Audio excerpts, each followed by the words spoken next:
So we will not be going ahead now with vaccine passports, the political hokey cokey. Perhaps Boris Johnson today made things clearer for us. We've got to do everything that's right to protect the country, but the way things are going at the moment, we're very confident in the steps that we've taken. I'll be setting out a lot more tomorrow. I'll be giving a full update on the plans for the autumn and the winter. That doesn't seem ruling it out. What measures can we expect to see stay, and what things will go? What about PCR tests for travellers? I just wouldn't want you to jump to any conclusions.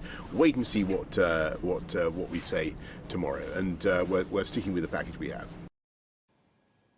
So there you are. Confused? Well, I certainly am. In fact, I haven't really got a clue. I don't know what's going on. It's certainly not leadership, is it? Well, joining me is GB News' political editor, Darren McCaffrey. I hope you're not hoping I'm going to shed some light on Well, what you can tell me is what is planned for tomorrow.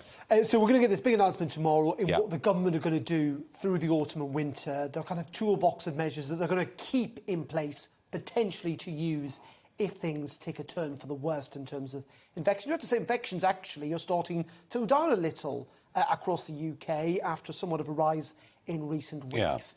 But frankly, one of the tools the government seem to be keeping in place is this idea of vaccine passports. Boris Johnson seemed to want to have his cake and eat it today to some regard, saying that both Sajid Javid and Nadeem Zahawi were both right. I think in the end what's happened is that they were due to be brought in at the end of the month in England for things like nightclubs and Scotland are doing this, aren't they? Scotland is going to do this. Yes. I think the government at Westminster is going to say that they've no intention of bringing it in anytime soon, but it potentially could happen. Obviously, a lot of Conservative MPs not happy about that. Other measures that look likely to stick around are things like the possibility of mask wearing, because they say and suggest that's better than social distancing for the economy, and obviously that you would have to isolate if you contract the virus, though some of the measures will disappear. In the end, though, the big question is about whether we will face another lockdown or not.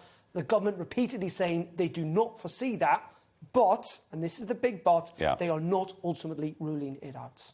Darren, thank you. But frankly, folks, why would we believe a word that they say? They constantly contradict each other. This is not leadership. And a promise from Boris? Well, what's a promise from Boris worth these days? All I will say on vaccine passports is that I will not be carrying one, whatever the circumstances.